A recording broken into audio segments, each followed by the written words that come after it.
What up, everyone? We are here with Jonathan Jones, the podcast mentor. We are excited to get to know more about him and what he does and how he can provide great things within the college athletic space to be able to help aid coaches and players and organizations. So, Jonathan, welcome. How you doing, man? I'm doing good, coach. I'm doing good. Glad to be here. And man, it's a great opportunity and love the platform. Yeah, excited to have you, man. Excited to have you. So tell people. So first of all, you played. You were on a team hmm in Texas, UT Tyler. That probably led your passion for athletics and basketball. How did you get into the space you are now, and what are you doing now for those that don't understand all the things that you do? Certainly. So I graduated, after having the opportunity to compete at UT Tyler as well as winning the junior college championship at Richland, and then I was, just lost. I had my bachelor's degree in psychology, didn't know what I'm supposed to do now. And then after, stumbling across some different things, trying multiple jobs, selling shoes, selling purses, doing all these retail opportunities, then I got to the point to where I got bit by the speaking bug. And then I'll just fast forward a little bit. From that time, then I realized that there are probably many other individuals who are just like me, many student athletes who graduated and didn't know what happens next. So I decided to take my experiences and then decided to start pouring back into young student athletes, helping them get positioned so that once they graduate college, they'll be ready for what's the next phase of their lives, or they'll even have certain experiences while they're in college to where they can take those and then leverage them. So right now, that's what we're really focusing on doing, just helping student athletes excel and exceed beyond their degree. And I'm just excited and really just looking forward to serving and supporting more student athletes in that space. Yeah, awesome. Talk a little bit about the things you've done. I know the TED Talk is one of the things on the bucket list that you have accomplished already. Talk a little bit about the journey to where you are from being a student athlete to now doing this. You talked a little bit about it, but the things along the way that has kind of gotten you to a place where you are being invited to speak at things, being invited to go to campuses. Talk a little bit about that process because it's one thing to do it, but it's another thing to actually have enough success where people actually want to have you a part of their organization or to connect to their organization. Certainly. So one of the jobs that I don't want to skip over, it was working at a nonprofit. And at this nonprofit, this was where I learned what it looked like to truly serve.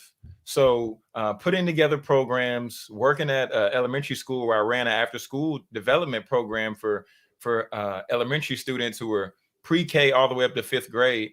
This was when I started to learn those principles that I've been be able to apply now, such as understanding operating with integrity, such as having the ability to communicate clearly, and making sure that I was responsible and accountable for my fellow colleagues and team members. So getting those foundational principles and those foundational points, that was when I was first introduced to public speaking. And then I said, I want to do this. I want to do more of this. So what it looked like after that was then I got with a coach, and I began to invest in myself. I began to invest in my own development.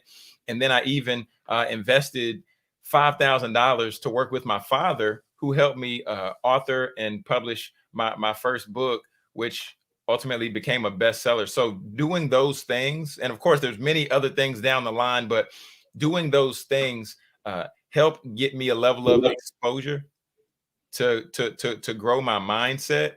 But then, even in addition to growing my mindset, then I was able to get more practice with the public speaking and being able to build relationships, cultivate those relationships, and then find a place to where I can serve. So reaching out to colleges, seeing what was the need that a lot of their student athletes had, and then based on those needs, networking, relationship building, skills building, seeing how I can go and share a presentation or a word that can help them moving forward. No, that's great. Talk about so you talk about the student athlete part for yourself in the transition. hmm NIL is a big topic right now. Let's hmm go ahead and dive into that one. What are your thoughts on NIL? I know you've spoken a lot about this, and what are some things that you're passionate about within that topic, if you don't mind sharing. Mm-hmm. So I think NIL is a great opportunity for student athletes now who have been posting on social media, who have been doing videos and YouTube channels and stuff like that. And now is a great opportunity for them to capitalize on it. But I also don't want them just to focus on the short-term benefit of it. I want them to set themselves up for the long-term benefit of it. Because yes, you can sign a contract, you can get a check for doing this type of sponsorship or that type of sponsorship. But I want them to begin to see what can they do that will set them up for 50 years versus 5 years. And the thing that I'm most passionate about right now is showing student athletes how to start their own podcast. And the reason I say that is because on the front end side, yes, there is the opportunity to capitalize and generate revenue from having a podcast platform, because the level of exposure that they have is now higher than they may ever have in their life. But on the long term end of it, you're getting to benefit your soft skills. You're getting to grow your network. You're getting the opportunity to critically think. You're getting the opportunity to market yourself. These are skills that will set you up for any career path in any phase of life. So I love NIL and I love what it's doing, but also by student athletes considering having a podcast platform, now this sets those up who don't have massive exposure, but they have an opportunity to connect with people and show people what they're passionate about, what their interests are, and then even being able to interview, different people who could later be added to their network, or they can keep a mentor relationship with going forward. Yeah, what would you suggest for coaches and staffs to kind of help their players with this NIL process, right? Like, I think a lot of people are trying to figure out not only how to help students maximize, but also how to get separation from other competition in recruiting has become a big part of the conversation is NIL. Where does that fit in for me? How does that look? And there's only so much a coach can talk about per se, per NCAA rules. However, what are some things that maybe suggestions or maybe even leads that they can help with a student athlete with even creating their own podcast? What would you, if you were talking to a college staff, what would you kind of advise them on? So first and foremost, I would say just like, let's get clear on the education piece. Let's get clear on the don'ts. And I say let's get clear on the don'ts because we want to stay away from those as much as we possibly can. And then on the other side, we don't have to even make it something so elaborate to where it might be overwhelming. Like, oh, a podcast. What's a podcast? I don't know what to talk about on a podcast. But let's just have a conversation with them, because that's all a podcast really is, a conversation. And then allow them to be able to, set up their smartphone, set up their camera, and being able to just talk about things that they're passionate about. Just being able to have those conversations that they're passionate about, them having conversations with teammates. Because ultimately, the beautiful part about a podcast is that people come to that podcast to hear that individual's perspective. So you just begin to share your perspective, in addition to making sure that we're operating within the guidelines and the standards that are set. And then the other piece is we want to make sure just keep it clean. Just keep it clean. So that would be where I would say start, is get the education, get an idea of, what a student athlete is wanting to do, what they're wanting to learn more about, and then just begin to present resources before them. Because to start a podcast, in all honesty, you just need a cell phone and you just need earphones with a mic jack, and you can put out a quality podcast product. So that would be what I would say, just to get them started. Good stuff. Good stuff. So in this space and in this time here recently, kind of through the pandemic, through some of the stuff that happened with George Floyd, there's been much more of an ownership for minorities in the space, whatever that may be.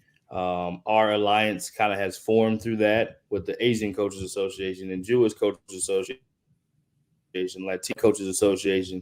So we have all these different associations where people are taking more ownership of who they are. What would you say about the kind of the movement, just for minorities in general, whether it be coaches, players, to be able to take a little more ownership in who they are and their own journey whether it be coaches, players, whatever, what have you. What's kind of your thoughts on some of the diversity space that is now being part of the conversation? We had 36 minority men's coaches hires. We had 12 women coaches hires this offseason, just kind of from a little bit of that movement, which is over 50 on the men's side, only 12 on the women's side, which was still solid, but trending upward. So what's kind of some of your thoughts on that from your perspective? So I would say, first and foremost, we have to understand that just because I'm black or brown, just because somebody is Asian, just because somebody else might be Hispanic or Latino, that doesn't make that person the voice for that culture.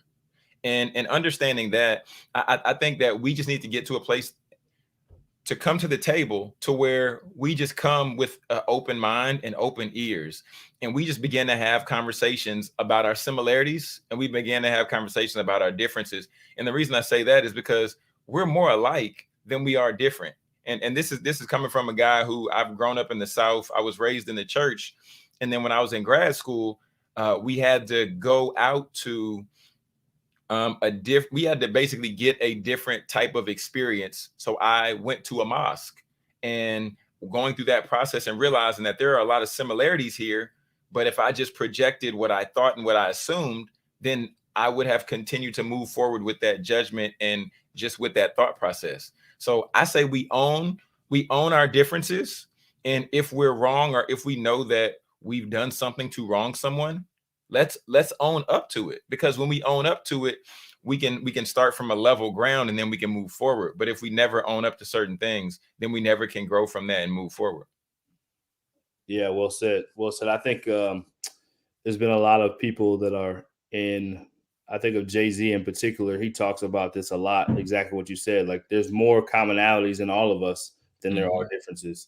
And I think taking the time, and I just appreciate the open-mindedness that is happening right now. And like you said, though, one person doesn't represent all. So, being willing to invest in learning more about cultures that are different than our own, and appreciating people for their value, and understanding that just because there's a certain difference that can be seen, or a label that's put that makes it feel like there's a difference, there's really a lot more similarity than we probably even know if we take the time to have that conversation. So I appreciate you sharing that.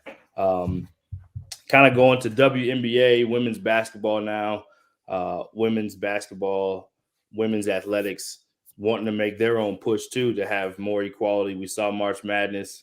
There was a big difference between the men's tournament and the women's. Talk a little bit about just your perspective on equality when it comes to women's athletics opposed to men's. So I think the tide is slowly but surely starting to shift. Or let me say, I think the awareness is starting to be increased, because there's always been value in women's athletics. I even remember going back to high school, and there was a few young ladies who were on the varsity team there, and they would give some of the guys the blues because they were just that talented. And I think now is just the time to where the spotlight is starting to be shown onto women's athletics, and we need to continue to elevate those voices, because with the initial movement, I believe, just in terms of some of the Black Lives Matter conversation, this started with the WNBA, and then the NBA got some of the attention, just based on them having a slightly larger platform.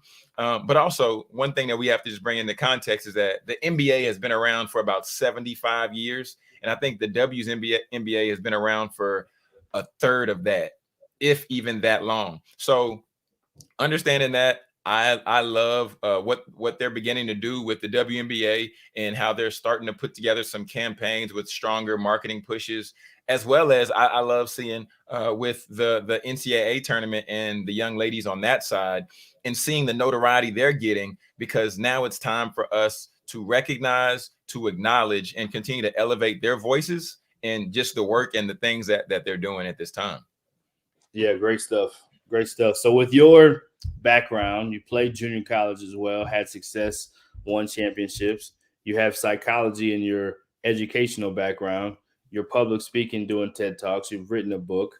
what's a couple of things that you would say along your journey that you've learned or picked up that you would want to pass forward to, whether it be a coach, an athletic director, a player, whoever may kind of come across this message? I want them to identify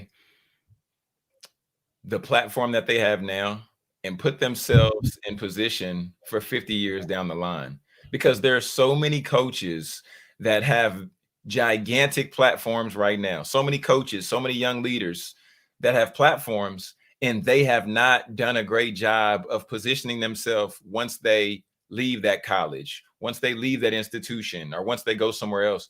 So I would encourage them to think about how you can take the push and the awareness and just the authority that you've established now and set yourself up for long term, which could easily be a book, which could be you starting a podcast and beginning to transfer some of those fans, some of those followers, some of those supporters over to your own personal platform. Because once you leave the college, let's say the University of Tennessee, once you leave the University of Tennessee, the volunteers, you're maybe going to have the support of a third of them after you leave. So let's see how we can begin to convert some of those fans, some of those followers into our own personal community, so that we can not only continue to benefit, but also continue to serve and support those individuals at a high level. So that would be what I want to leave with people, is knowing the value of your intellectual property, and then starting to categorize it into a community of your own. Very good. Very good. So we'll have some fun kind of in this last stretch. Who has been two of your favorite guests that you've had on your podcast? Two of my favorite. So one was Favorite episodes. I don't want to just say okay. episode. Okay. Yeah. Okay. So one was I had my friend come on when I was doing Beyond the Ball. I had my friend Coach Eric DeRue. He's now at Texas Tech. Yep. Had him come on, and he basically gives a master class on TikTok. So that's a episode of high value.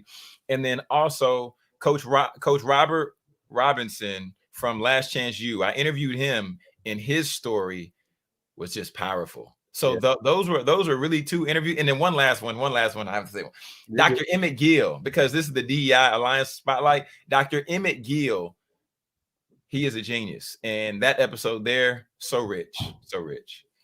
So talk about who Dr. Emmett Gill is real quick, just so people that don't know. Okay, yeah. So Dr. Emmett Gill, goodness, I know he's a social worker, and also he's a professor at George Washington University, I believe. And the work that he does is all around creating the awareness and all around helping people in the DEI space and just creating more equitable opportunities. So that's a short on Dr. Emmett Gill, but that's not doing him any justice. Dr. Emmett Gill, he's worth the search on Google. That's awesome. Tell me one of the moments that you had doing your podcast, or even doing a TED Talk or public speaking, that was like a nervous moment. That's like man, I started there, but look where I am now. Do you have one of those look back moments? Wow, I started there and looked back. So at one point during the first TEDx talk that I did, I was nervous. The fact that I was the last speaker, I was like, oh my goodness, these are middle school students. I'm the last speaker. I don't know how this is gonna go. But then ultimately, they were really engaged, and they rock with me. And so that was one of those moments to where it was nerve-wracking, because there's about 800 middle schoolers in that crowd. But just seeing that, luckily I got them on my side, and then we were able to rock it out. I love it. Okay, last thing. Tell us one funny story about your journey, either playing or post-playing career, speaking, writing, podcasting. Any one funny story that either happened with you or a guest or anything, family, whatever you got for us. Try to see if we can end on a little laughter note. See what you got for us. Okay, one funny story. Or even just a great moment. It can be a celebratory moment. Sometimes the funny ones get a little bit harder to reach back. So we'll just say even a celebratory moment that was like, this is a cool moment to look back at. I got you. Well, I guess I'll make this one kind of funny. So for me, I always wanted to be, I always wanted to be the starter on the team. Never really got the opportunity until one game at my junior college. And I'm excited. The coach is telling me to go in the game. And then Coach Brown, I'm just so excited. I'm ready to run in the game. But he was like, son, you have to take off your warm-up first. I wasn't used to getting in the game. I wasn't used to, getting the opportunity to, run out and everything like that. So I had to, pull off the warm-up. But just looking back at that and just thinking about all those memories with basketball, that was a fun time. And that was a funny moment to look back on. Absolutely. Well, we'll have to have you back, Jay Jones. We appreciate the time. How do people connect? We have your website at the bottom. We have your social handle. What will people find when they go to your website, and what would you want them to come to your website to be able to connect to? Yeah. So now all roads lead to podcasting. For me, I'm showing coaches, speakers, consultants how to establish their platform and then ultimately be able to profit from their podcast. So if you go to my social media, Jonathan Jones Speaks on all platforms, then that's what you're going to find. You're going to find content about how to start a podcast, how to launch a podcast, how to monetize a podcast. Or if you're looking to see about, having me come to your university or institution to speak, you can go to jonathanjonespeaks.com as well. And then we have a booking tab there. But I wouldn't be doing any justice if I don't say the title of my podcast. It's called Your Podcast Mentor Show with Jonathan Jones. And that's what I talk about as well, how to start, launch, and monetize the podcast. Awesome. Well, Jay Jones, keep up the great work. You're impacting more lives than you probably even know. We appreciate you taking the time today, and you're always a friend here with Rising Coaches DI. So whatever we can do to support, let us know, and keep up the great work. Yes, sir. Most definitely, Coach. And I definitely appreciate you, Coach Brian, for the work that you're doing and just having this platform and be willing to share it. So thank you. Yeah, appreciate it. Great.